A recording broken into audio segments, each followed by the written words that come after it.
She was not supposed to be alive. That was the first thing that hit him. Not her face. Not the recognition. Not even the scar above her collarbone that he had watched a blade put there 10 years ago while he stood 30 feet away, too young and too outnumbered to stop it. The first thing that hit Seo Yujin was the impossible, gut-leveling shock of seeing a dead woman standing in his kitchen at 11 o'clock on a Tuesday night, calmly washing a dish like the world had not turned itself inside out. She hadn't heard him come in. She was wearing a plain gray uniform, her locks twisted back and pinned, her back to the door. Her movements were quiet and precise. She worked the way someone works when they have spent a long time making sure they take up as little space as possible. And then she turned to set the dish on the drying rack, and the kitchen light caught the side of her face, and Seo Yujin stopped breathing. Imani. He hadn't said her name out loud in 4 years. He had made himself stop because every time he did, it felt like swallowing glass.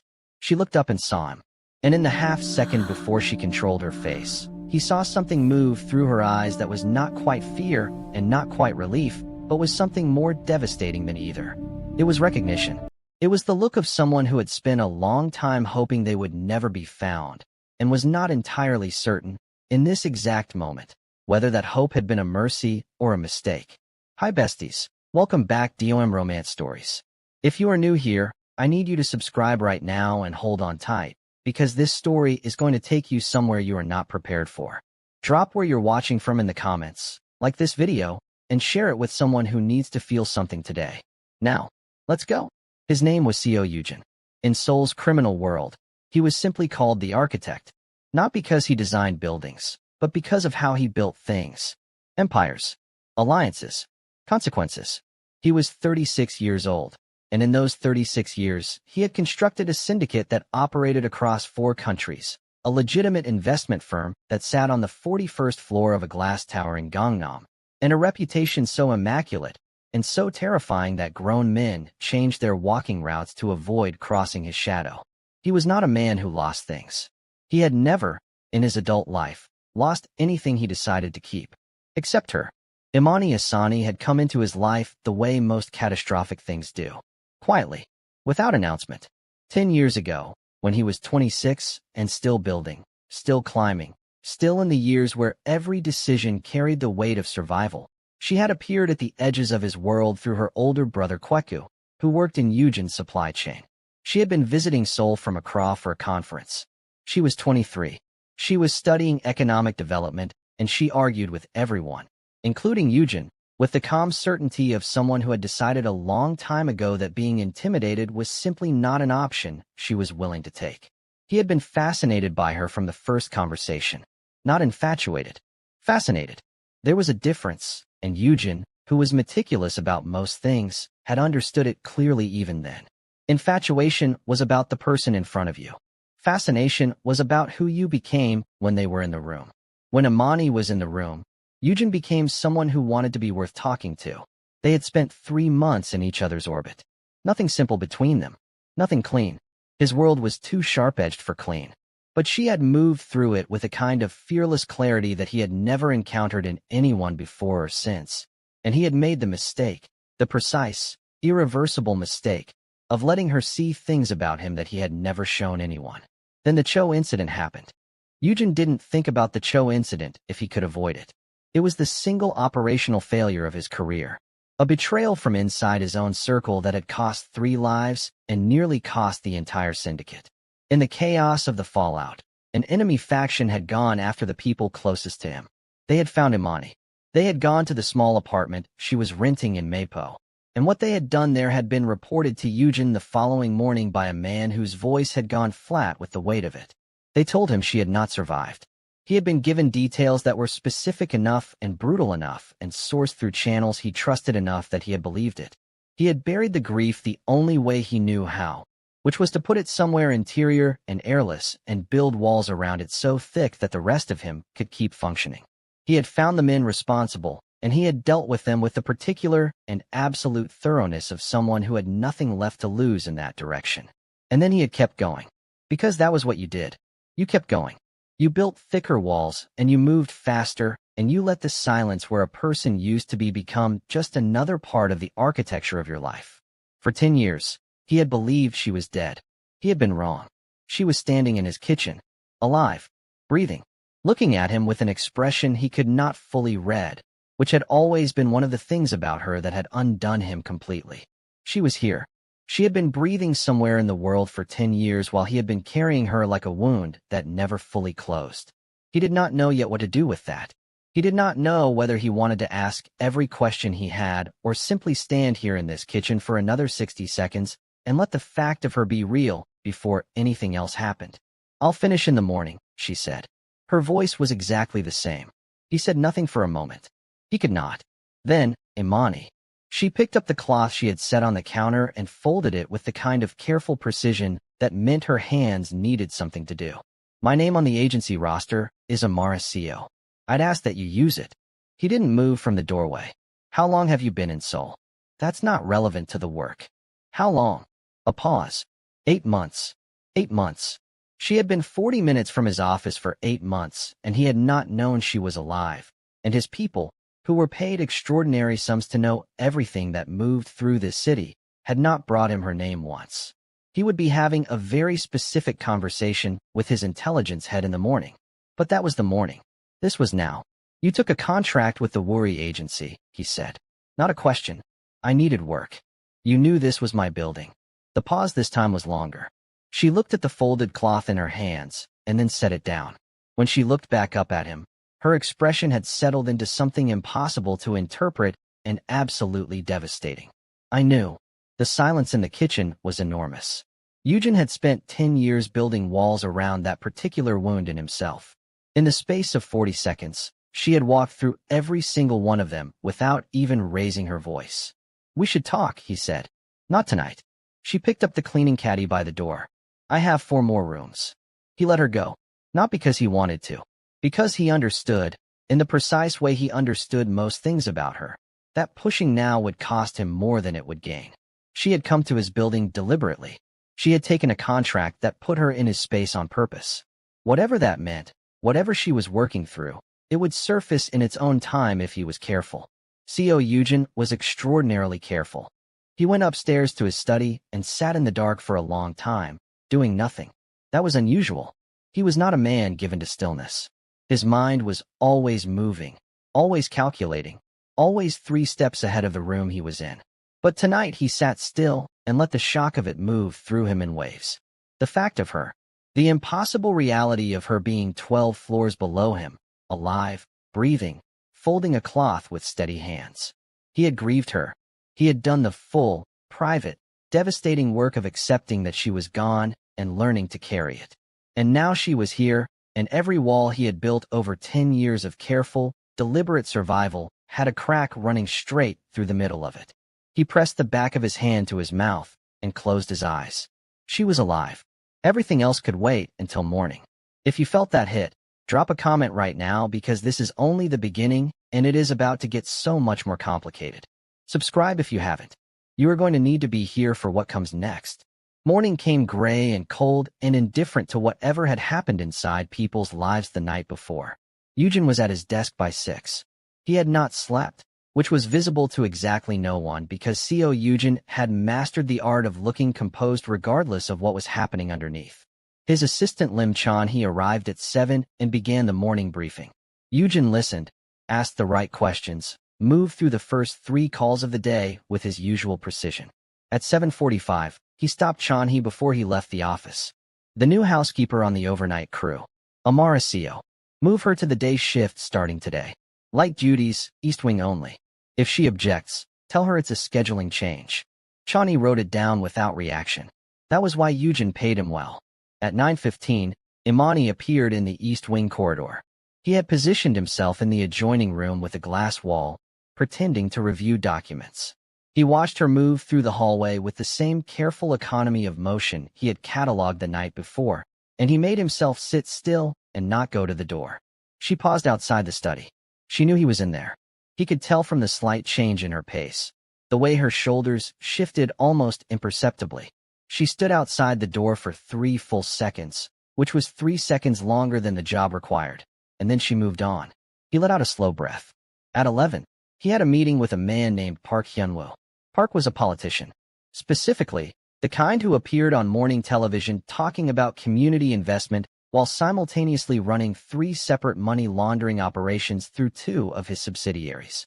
He and Yujin had an arrangement that was professionally cordial and personally nauseating. Park arrived 20 minutes early, as he always did, because he believed early arrival conveyed dominance. At some point between the elevator and Yujin's office, he walked through the East Wing corridor. Yujin found out 40 minutes later when his security head sent a message. Park Hyunwoo spoke to the new housekeeper in the East Wing. Duration approximately 4 minutes. She appeared uncomfortable. He left with her name. Yujin read the message twice. Then he set his phone face down on the desk, very carefully, and returned to his meeting. He finished it in 16 minutes. After Park left, he called his head of security, a woman named Gong Yoon, into his office. Park Hyunwoo spoke to one of my household staff this morning, he said. Gong Yoon, who had worked for Yujin for 8 years and had learned to read the specific quality of his calm as the most reliable indicator of incoming consequences, said, I saw. He left with her name. Yes. I want to know everything Park Hyunwoo does for the next 30 days. Every call, every meeting, every car ride. If he makes any attempt to contact her directly or to run her name through any of his channels, I want to know within the hour. She nodded once and left. Yujin turned back to his window. He thought about Park Hyunwoo's eyes and the particular quality of attention that certain men gave to women when they thought no one important was watching. He thought about Imani standing in that corridor, uncomfortable, cornered by 4 minutes of whatever Park had said to her. The cold thing that lived at the center of him moved with a quiet and absolute certainty. Park Hyunwoo was going to become a problem much sooner than planned. That evening, Yujin went to the East Wing library. He sat in the chair by the window and waited. She came in at 4:15 to dust the shelves. She saw him immediately and did not change course. You moved my shift, she said, not looking at him. Yes. I didn't ask you to. No. She moved to the next shelf. He watched the careful movement of her hands and the line of tension in her jaw. Then he said, Park Hyunwoo spoke to you this morning. Her hand stopped, then started again. He introduced himself. What did he say? That he was a regular visitor to the building and that he hoped to see me again. Her voice was even. Practiced. It was nothing I haven't handled before. He took your name. She turned to look at him then. Full on, for the first time. I know how to manage men like Park Hyunwoo. Yujin. It was the first time she had used his name. He did not let himself react to it visibly, but it landed like a hand pressed flat against his chest. I know you do, he said. I'm not questioning your capability. I'm telling you that Park Hyunwoo is not a man who takes no for an answer when he wants something, and that you are now on his radar, and that I consider that my responsibility. She looked at him for a long moment. Why? The word was quiet. Simple. It carried everything in it. Why do you still think you have any claim to what happens to me? Why are you sitting in this library? Why did you move my shift? Why, after 10 years, are you looking at me like that? He answered the only part of it he could answer honestly right then.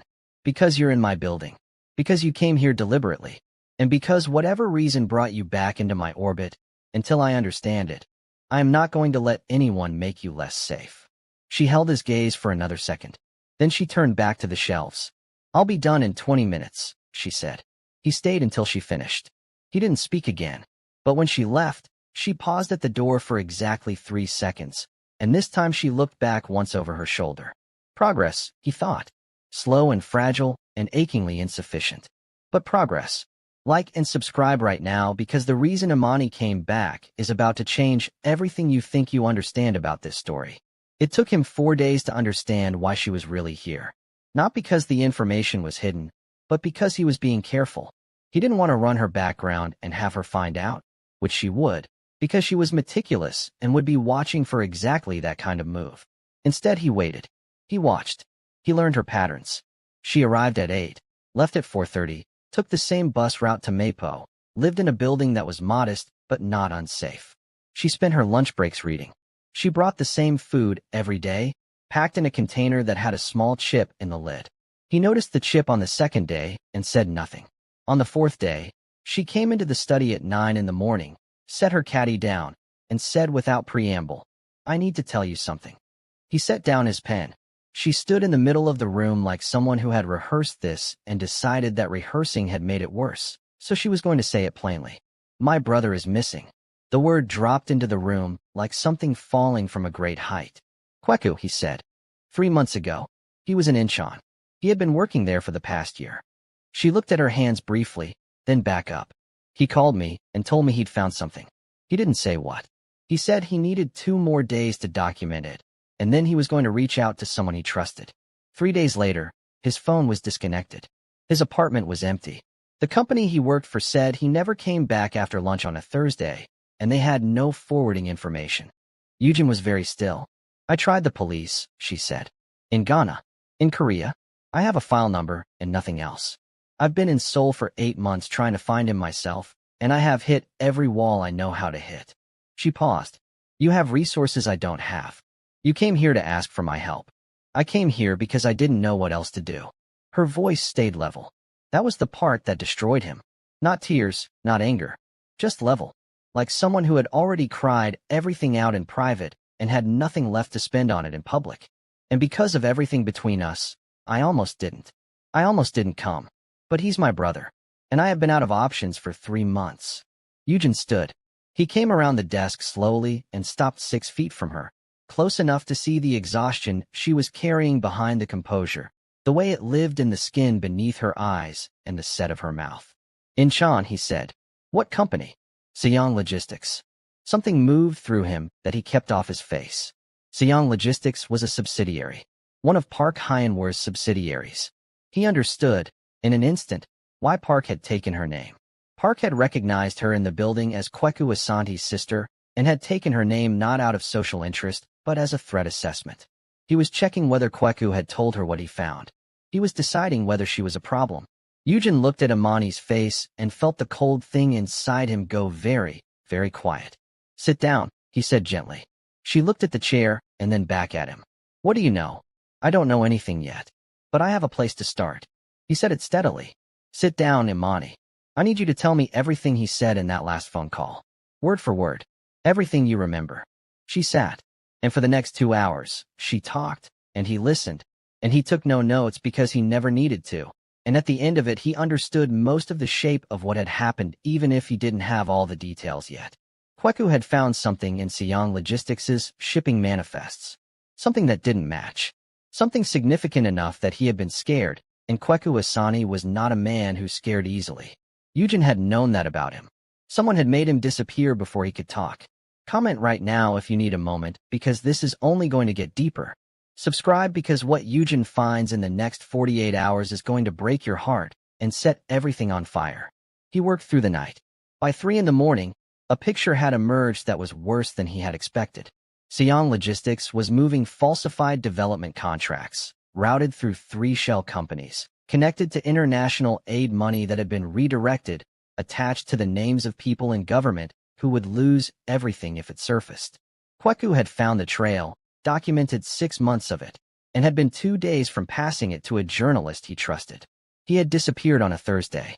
On Friday, a boat registered to a company 3 steps removed from Seoul had made an unscheduled stop at a private facility on an island 40 minutes from Incheon Harbor. The facility belonged, through layers of paperwork designed to be impenetrable, to Park Hyunwoo. Yujin called his operations lead, Oh Taeyong. I need a team, he said. Tonight. He changed out of his suit. He had not done field work in 3 years.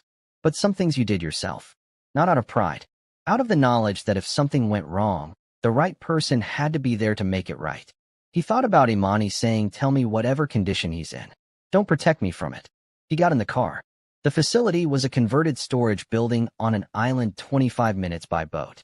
They came in at low tide, no lights, for people moving with the practiced silence of professionals. The security was thin. That was the arrogance of people who believed their paper trails were impenetrable. Yujin had looked deeper. Kweku was alive. He was in a room at the back of the building, thin and pale, and clearly in the aftermath of things done to keep him quiet. But he was conscious. He looked up when the door opened and said, in English, before anything else, did Imani send you? Yujin crouched down to his level. She asked for my help, he said.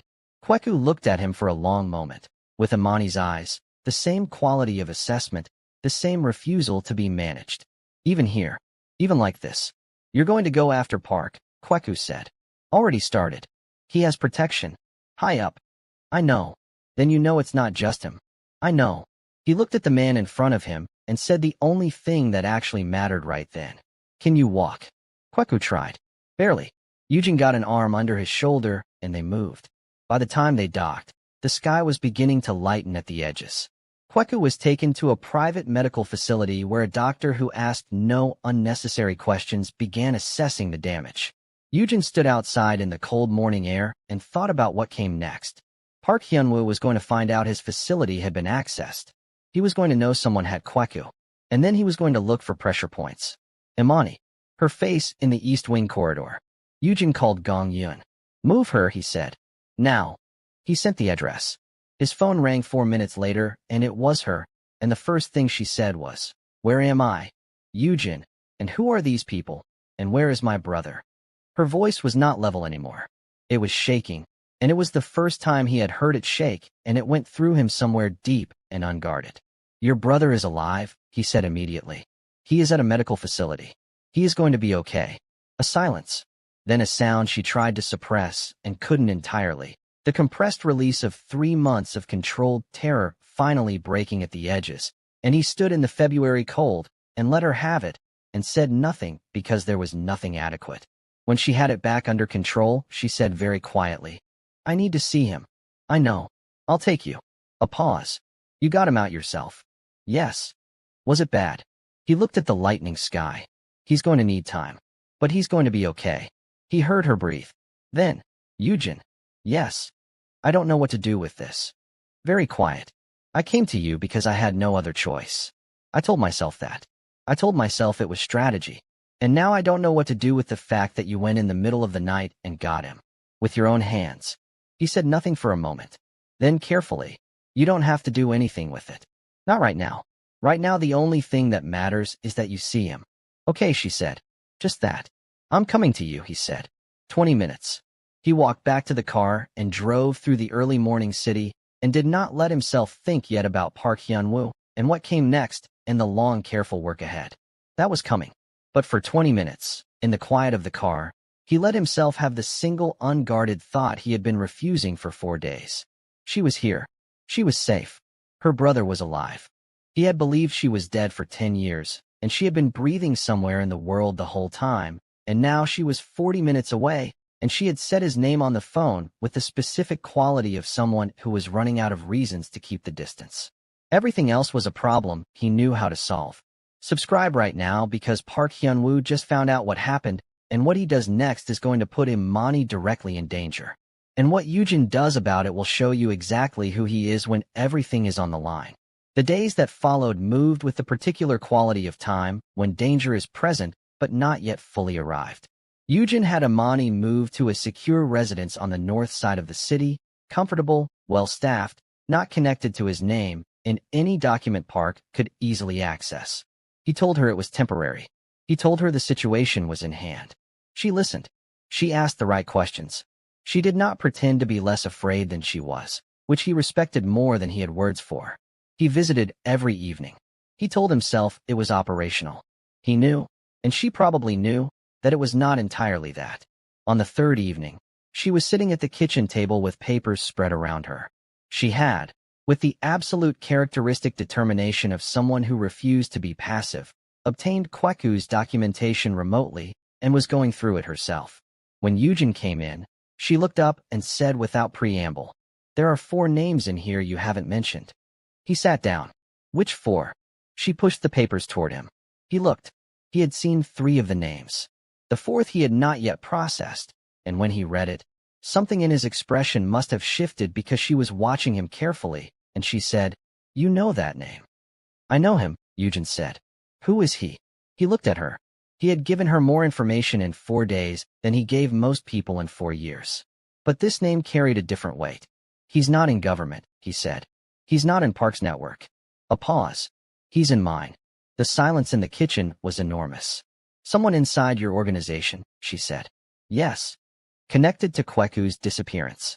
If this documentation is complete, then yes. She held his gaze. Is it the same person who told me to run 10 years ago? He went very still. Someone told you to run. A man came to my apartment the night everything happened. He told me I was in danger. He told me people were coming and that I needed to leave immediately. She said it carefully, like something she had carried a long time. He told me you had sent him, that you wanted me gone so I would be safe. She paused. I believed him. I was 23 and I was terrified, and I believed him. Yujin had not sent anyone. He had spent 10 years believing she was dead, and she had spent 10 years alive, having been chased out of the city by a man who used his name to move her like a piece on a board. The same man who was now appearing in documents connected to a missing man and a corrupt politician. The betrayal of it, the shape of it, the 10 years of it, moved through him like a blade. Amani, he said, very quietly. Yes. I need you to tell me exactly what this man looked like. She told him. He knew the face. He had known the face for 15 years. He stood and went to the window and stood there with his back to her, not to hide his expression, but because he needed 3 seconds to absorb the full shape of it. The layered, long-running, patient architecture of a betrayal that had cost him 10 years of believing she was dead, that had cost her 10 years of running. He turned back around. She was watching him. How long have you known? He said. I didn't know for certain, she said. But I have had a suspicion since I started looking into what happened to Kweku and began seeing names that connected back to things from 10 years ago. She paused. It was part of why I came to your building. I needed to be close enough to see what moved. And I needed to understand whether you were safe to trust. He looked at her. You were using yourself as bait. I was gathering information. You walked into range of someone who had already made one person disappear, using yourself as the most visible possible target. I didn't have another option, she said simply. And I needed to know whether you were part of it. He crossed the kitchen in 4 steps and stopped directly in front of her, close enough to see every detail of her face. And I decided about 3 weeks and that you weren't. A pause. But by then I was already too deep in it to stop. He looked at her for a long moment.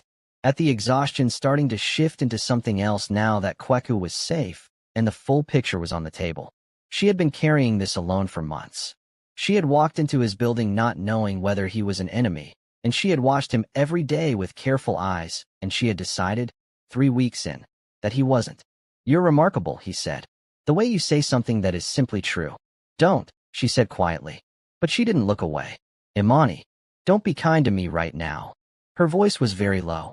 I have been running on adrenaline and strategy for 8 months, and if you are kind to me, I am going to fall apart, and I cannot afford to fall apart. He did not step back. Kweku is safe. The documentation is secured. The person responsible is identifiable. You have done everything you came here to do. It's not over. The part you have to carry alone is over. She looked at him and the careful composure bent, almost broke, and he watched her pull it back with a visible effort. She pressed her fingers to her eyes. Breathed. When she lowered her hands, he was still there. You stayed, she said. I'm going to keep staying, he said. She looked at him for a long time. Everything that had lived between them for 10 years sat in the room like a third presence. Patient. Enormous. Fully arrived. I thought you were dead, he said. He had not planned to say it. But it needed to be said, plainly, without construction around it. I was told you were dead, and I believed it, and I carried it for 10 years. And you have been alive this whole time. She looked at him. Her expression broke open just slightly, just enough. I know. I don't know yet what to do with that. Neither do I, she said. But I'm here. And there it was. Not a declaration. Not a resolution. Just the simple, enormous fact of it. She was here. He reached out and put his hand against the side of her face, gently, the way you touch something you were certain you had lost, and she let him, and the kitchen was quiet around them, and outside the city moved through its night, completely indifferent to the fact that something broken had just, quietly, begun to mend. Comment if you need a moment. We all do. Subscribe because the final move against Park Hyun-woo is coming, and it is going to be everything. He moved on both fronts simultaneously. The man inside his organization was named Shin Dae-won. 16 years with the syndicate. Head of intelligence. Access to everything, which was how he had known about Imani 10 years ago, and how he had identified Kweku as a risk, and how he had maintained a parallel relationship with Park Hyun-woo through channels buried deeply enough that even Yujin's systems had not flagged it. His mistake was assuming Yujin would not follow the thread all the way back. Yujin called Shin into his office on a Thursday morning with 4 trusted people positioned around the building. He set 3 pages on the desk between them. Shin looked at the pages. For the first and only time in 16 years, Yujin watched the composure crack. 2 seconds. Then it came back. But it had been there. The conversation was not long. There was nothing to negotiate. By 10:15, Shin had been removed from the building and the documentation was in the hands of 3 separate legal contacts who would ensure that Park Hyunwoo's protections were systematically, irreversibly dismantled. It took 5 days.